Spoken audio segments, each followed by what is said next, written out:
Yep. All right. Live. There we go. All right. Oops.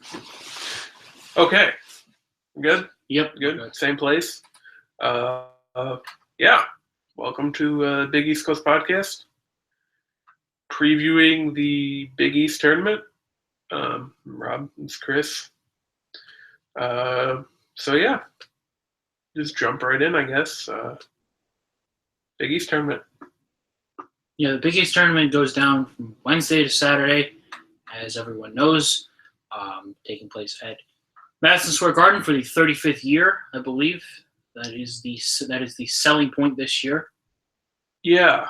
Yes. I know they had, I think, the first one somewhere else or something, but yeah, it is the 35th year this year. That's the whole big thing that they're. 35th year at MSG. Yeah. As everyone knows, Wednesday night games will be St. John's versus Georgetown and Xavier versus DePaul.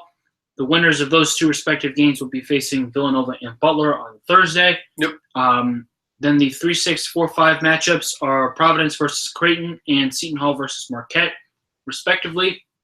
Of course, Seton Hall is the 5 seed in that matchup. Marquette's the 4. Yeah. But Saturday night will determine a champion after everything goes down from the rest of the week. Friday will be the semifinals, and of course, as you may or may not know, Rob and I will both be in New York City this week for the Big East tournament at each session. Yes. So duration of the Big East tournament. So if you're around, we'd love to stop and have a moment with you. Yep. Yeah. So I mean, surely you know how we got to this point by now, so we don't really need to go into Saturday. Nope. There were no real big surprises anyway. I mean, Seton Hall's comeback against Butler was was impressive. Yeah, that one was good. Ultimately didn't mean too much to them though. I mean, they got the 5 instead of the 6. Exactly, yeah. I think really today's just going to be a lot of questions. Maybe a couple other conference tournaments, but I know we have a lot of questions. All conference teams came out yesterday, and it was Hart, Brunson, Shrebus, Blewett, Foster, and Delgado. Yep. Mostly okay. We'll get to it a little bit later. I think because we have a question about one of the people being on there over one of the people in the second team. Mm-hmm. Second team was Keelan Martin, Justin Patton. Yep. Was on there. Ronnie Bullock, Kadeem Carrington, and Kieran Cartwright. Yes. Or Kyron Cartwright. And the honorable mentions were Pryor Jenkins. Yep. And then the all-freshman team was Kamar Baldwin, Justin Patton, Shamori Pons, Marcus Levette, Marcus Howard, and Dante DiVincenzo. Yeah. So, and then today they did Defensive Player of the Year, which they split 3 ways between Kyrie Thomas, Josh Hart, and Mikal Bridges, which I'm not a fan of. I mean, you can split it 2 ways, but once you get to 3, you might as well just do first team all defense. Yeah, seems a little silly. I mean, I think Kyrie Thomas is probably better than both of them anyway. I think Bridges was the better defender on Villanova. Yeah. From a personal standpoint, so I would have done Thomas, Bridges, and then Hart among those 3. But I was surprised that it wound up being a 3-way tie, which means, I mean, if it's 10 coaches or SIDs, then I wonder who the other person was to get a vote. Kamar Baldwin, Angel Delgado. I mean, one of those had to have been somebody. I mean, I never saw it. Yeah, no, I know we have our awards coming out Wednesday. Mm-hmm.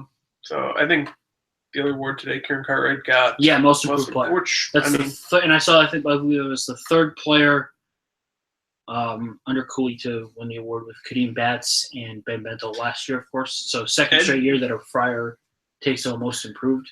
Ed Cooley might sneak in and take Big East Coach of the Year.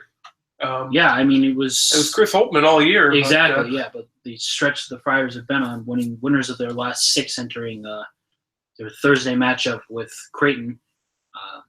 Certainly helping their case very much to not only be the 3rd seed in the Big East tournament after being picked 9th, which was ridiculous from the start. but helping their NCAA tournament chances as well. Yeah. Yeah, and I mean, if you go back and you look at the picks from the start, I know Butler wasn't really up there either. Sixth. Yeah. Georgetown was ahead than ninth. Georgetown was ahead, and then they were tied with Seton Hall for fourth. Yeah. So the picks were they're a little crazy this year. Yeah.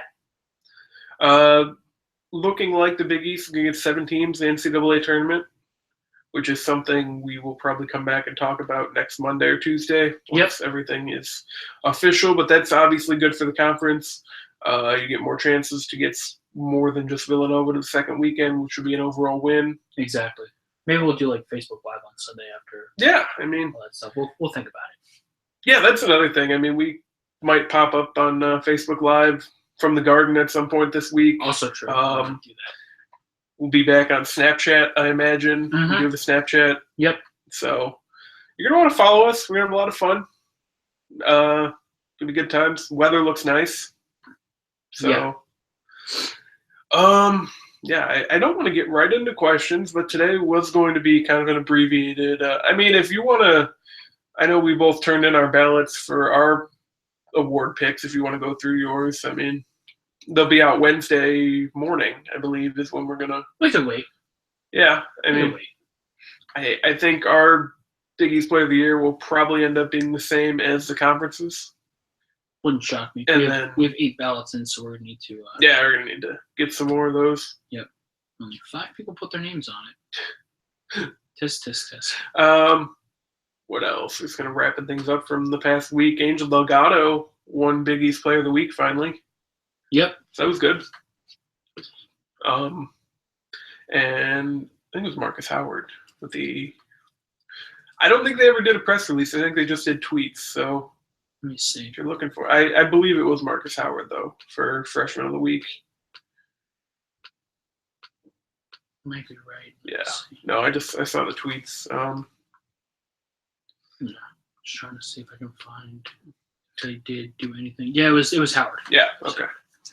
Okay. So, yeah, I mean, again, we're not going to do the usual week in review type of stuff because, nope.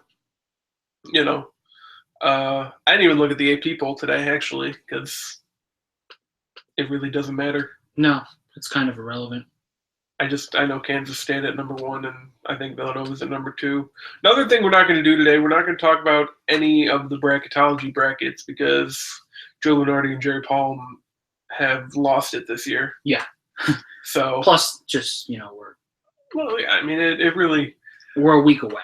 We're at the point where the field is more or less set, and I think that's something people don't realize when you get into the second week of conference tournaments. You know who's going to be in and who's not going to be in. I mean, yeah, for the most part. If Xavier loses to DePaul, they're probably not going to be in. Yeah. If they beat DePaul, I would imagine they're in, and that's pretty much all that the Big East has in terms of making the field. I mean, if you want to talk about seeding, yeah, that can change. Yep. I think Butler might have ended up dropping to a 4, for example, after losing to Seton Hall, and they're probably not going to be in Indianapolis now. Yeah. But, I'll say that. Yeah. Yeah. So, should we get into questions? Yeah. I don't have my coffee today, so yeah, my voice is not particularly strong. But yeah, if you want to pull the questions up, unless you have anything else you want to talk about. Not that I can think of now. So I can. Yeah. I can pull these up. Again, get your Jerome picks in tonight. Yep. I have to do that still. I have to do that too. Got about 2 hours.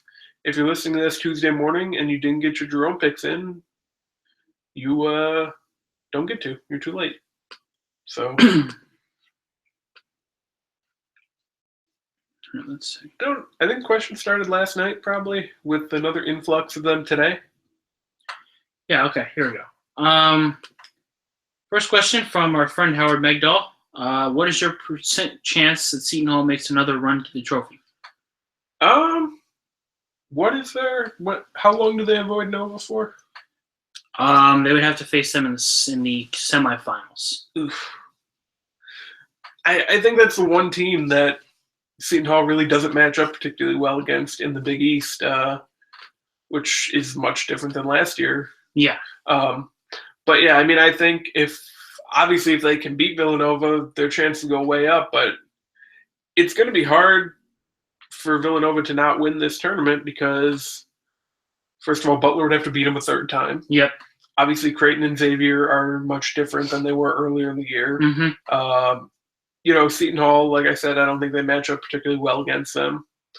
Marquette needs everything to go right again, like they did in Milwaukee. Yep. And then, you have the other 4 teams or whatever who, probably aren't even going to get there. So, yeah, I think Seton Hall's chances would probably be, since they do have to play Villanova in the second round instead of the probably somewhere around 30% instead of where it would be higher if they played them in the championship. Yeah.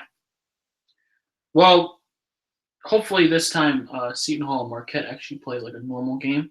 Well, I shouldn't even say that because every time that they've faced each other this year, it's been pretty dramatic. Yeah, it has. So they'll have to look to get through that first before they take on the winner of Villanova versus Georgetown or St. John's, which probably will end up being Villanova. But yeah, I would agree with my colleague here, probably around like 30-35%, but only because they have to face Villanova in the semis. If they had to face them in the finals, then it would probably increase a little bit because then their chances get exponentially better. But 30-35% chance sounds about right. They would need some things to go their way too. So, okay. Andy Dales asks us, what 2 teams make the Big East tournament final? Who wins and who's your dark horse team? Personally speaking, I think it could very well wind up being Villanova Butler 3. Okay. I would probably say Villanova wins because it's tough to beat a team 3 times, let alone twice in one season. And as far as a dark horse, I don't know. I guess you can call them a dark horse at this point, but Providence has been rolling of late, so wouldn't shock me if they made a run towards the final. Just simply because of where their standing is right now. So, I mean, if you want a true dark horse in terms of a team that's playing Wednesday night, you're not going to find one. No, not really. I mean, unless Xavier finds a way to put it together, or St. John's goes on some particular run.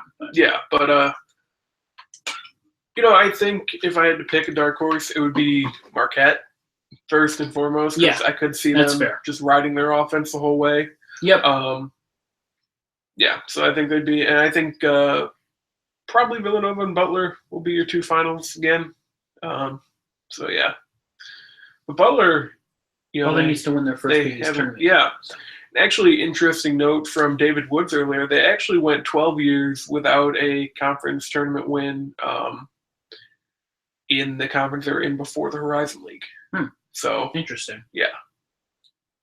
All right. Next question from Philip Smith, who asks, which of Providence, Seton Hall, Marquette, and Xavier needs a strong turning performance prior to selection assignment in order to guarantee a bid? I would probably say Xavier of those 4. I would say Xavier, yeah. Because of those other 3, I think the other 3 have significantly helped themselves to the point where I wouldn't say they're on the fringe, but they're probably safely in right now. So I would probably say Xavier is the closest to, straddling the fence, so to speak. Yeah, I think the 3 that aren't Xavier are probably have played their way out of Dayton right now. Mm-hmm. And I think Xavier right now would still be in Dayton, which, for them, it's not the worst place to be. I mean, obviously matchups, but exactly. No travel or anything, so it's nice. Mm-hmm. All right.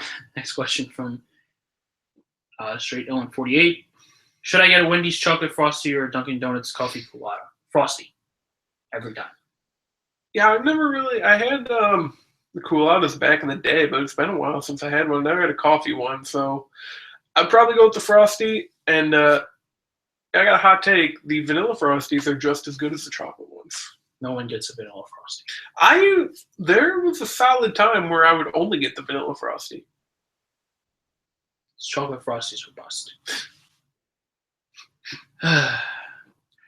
Next question from Ghost49. Ken EC. Which number 3 to number 6 team has the best shot of making a run for the title? Name a weakness for Nova Butler that could cost them in the Big East tournament. Well, you said Marquette. I said Providence. As far as weaknesses for Villanova and Butler, main weakness for Villanova is depth. They have to hope that the crew at MSG isn't very whistle happy because, And I mean, that's going to be the case throughout March. That's going to be the case, exactly. That's going to be the case throughout March, and that's a weakness not only in the Big East tournament, but going forward when they eventually hit the NCAA tournament. And as far as Butler goes, I guess if they kind of just revert back to when they were struggling a little bit with, lack of presence from Martin. So he's going to need to make sure that he gets it going, which he has of late, so... Their defense is a little shaky. Yeah, their defense has been a little shaky. And I think, against a team like Marquette, that could be something that they could be in some trouble. I agree. Yeah. I agree. Okay, next question from Chris Thurlow. The biggest snubs on the all-conference team? I mean, I think there are two that really stick out. I think if you talk about the first team, I probably would have had Keelan Martin or maybe even Chris Jenkins over Andrew Travis. And then I think just overall, I would have put Desi Rodriguez on there somewhere. I was a little bit surprised that that Jenkins was an honorable mention. Yeah. I think they could have squeezed him in there somewhere. I think you could have swapped Martin for Travis. Yeah. On the first team, just because Martin was leading in points per game, and Travis was second and was also third in rebounds per game on the team. But I mean, it's not really like, I didn't. If I was going to be surprised that anyone was left off entirely and not even honorably mentioned, Pons from St. John's. Yeah, he was a unanimous choice for the all freshman team, but he played well from bell to bell. He never really went through any spells where he was playing like very poorly. He was terrific from the outset, and that's hard to do when you're a freshman. Yeah, and I mean Justin Patton, he has struggled a little bit.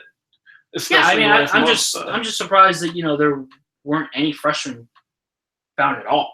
Well, Patton was on the. Oh, he was. He was on the second. So that makes it kind of even. Yeah, it makes it kind of a little more confusing. Yeah, it's like, okay, well, I know that the Big East is loaded at the guard position, but you could have found, even on the honorable mentions, I think you could have found a place for Pons. I mean, you could argue that he even played at first team caliber. Yeah, he was that good on a weak so-so St. John's team that got better from last year, but... And I think maybe one of the Marquette guys being in there somewhere, but that goes back to the guards.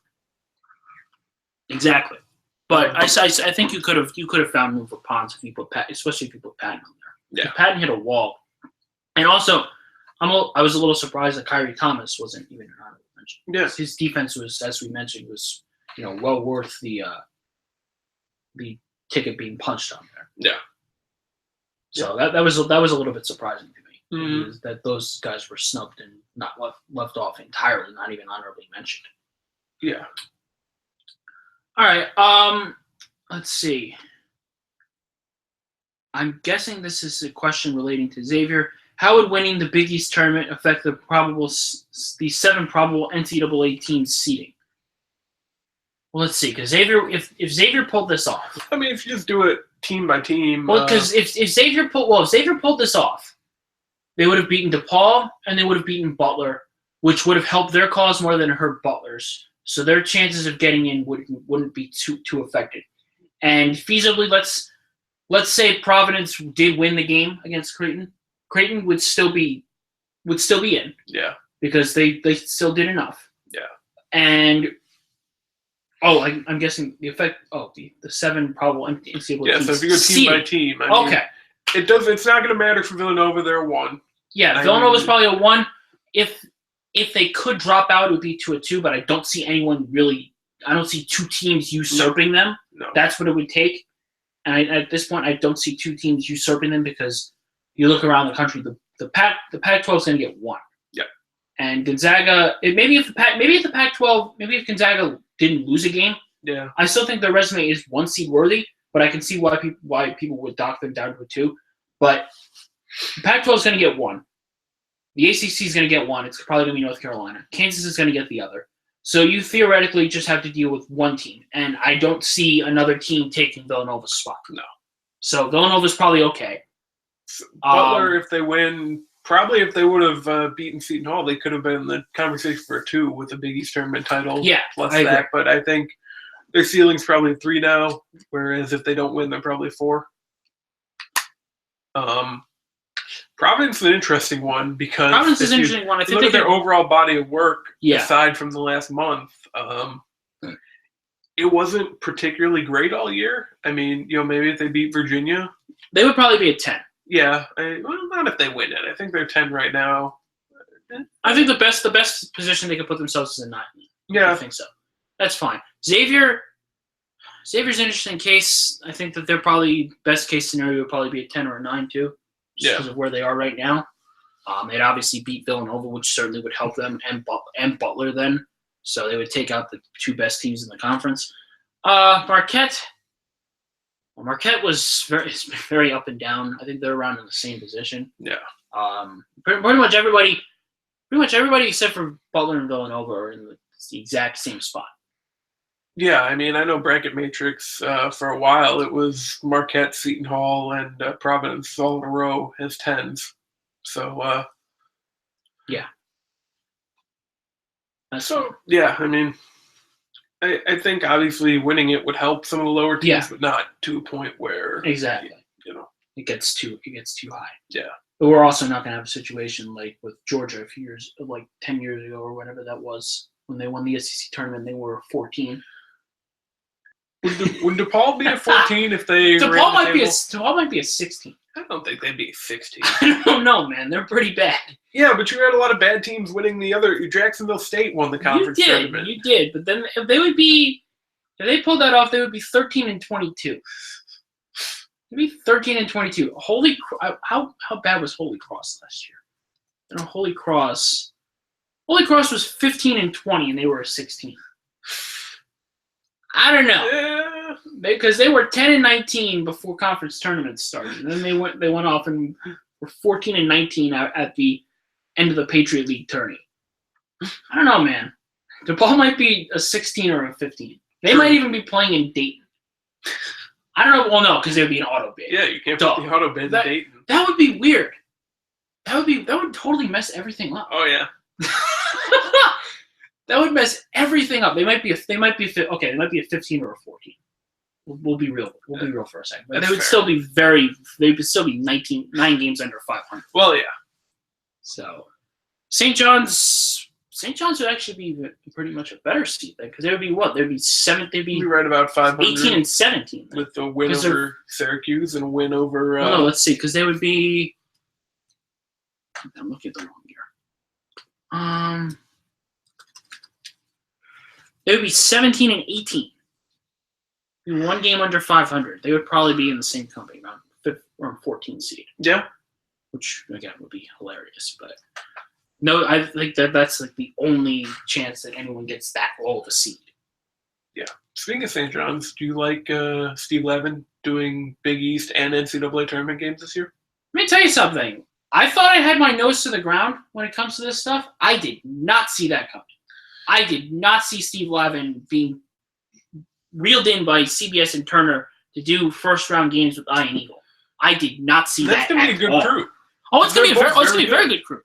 It's going to be a very good crew. They're both pretty good at this whole TV thing. It'll be interesting to see if it's a long-term thing for Levin. Yeah, I'm interested in that too. Borrowing him. I guess it like we went over. I guess it makes sense now why he's in New York. Yeah, but that's interesting. Yeah, I did not see that coming. Yeah. Like I said, I thought I had my nose to the ground when it comes to this stuff. That was a surprise. That was a big surprise when it came to the NCAA tourney groups being announced earlier last week. Yeah, Justin Kutcher getting afternoon games will be good. As he's done the past few years. Jim Jackson. I think everyone's really going to like Lisa Byington a lot. Yeah, some Big East. She's also in the NCAA tourney. Yeah. She's also doing it. Yeah. So. All right, next question from Eric at Curly99. Should they engrave DePaul into the trophy today or wait to be sure? I'd say wait. Should probably wait, but we did just talk about it, though. Exactly. All right, VJ asks us, which of the lower seed teams, 5 to 10, have the best chance of an upset at the Big East tournament? Probably Seton Hall. Seton Hall, I would say.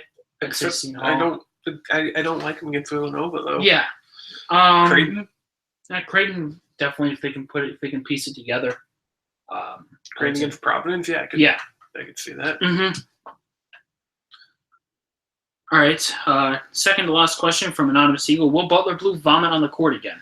Hopefully not. Hopefully not. Hopefully he's there. Yeah. I think he will be, though.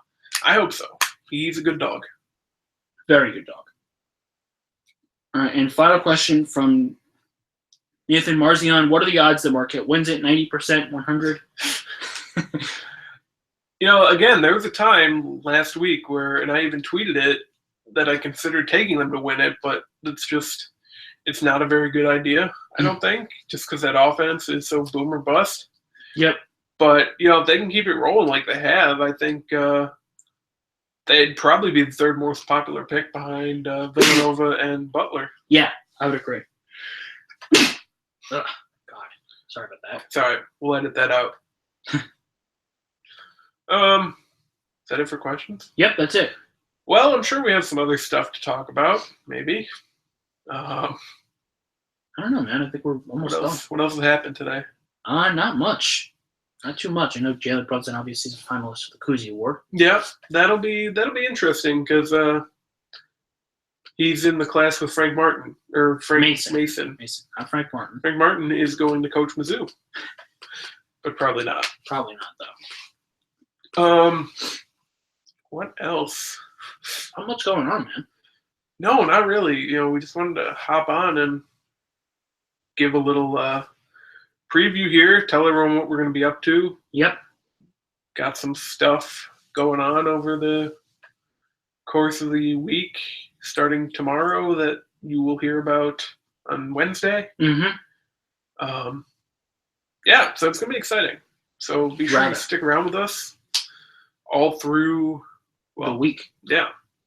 And then Selection Sunday will be here. Mm-hmm. And we'll be filling out some brackets, but we'll be back before then. Yep. So, is that it? Yep, Short that's it. Today. What was this, half hour? Yeah. Okay, well, thank you for listening, even though we were a little abbreviated today. And we will be sure to keep checking Big East Coast Bias, in addition to all of our social media platforms, because we're going to have some good stuff for you this week. So, take care.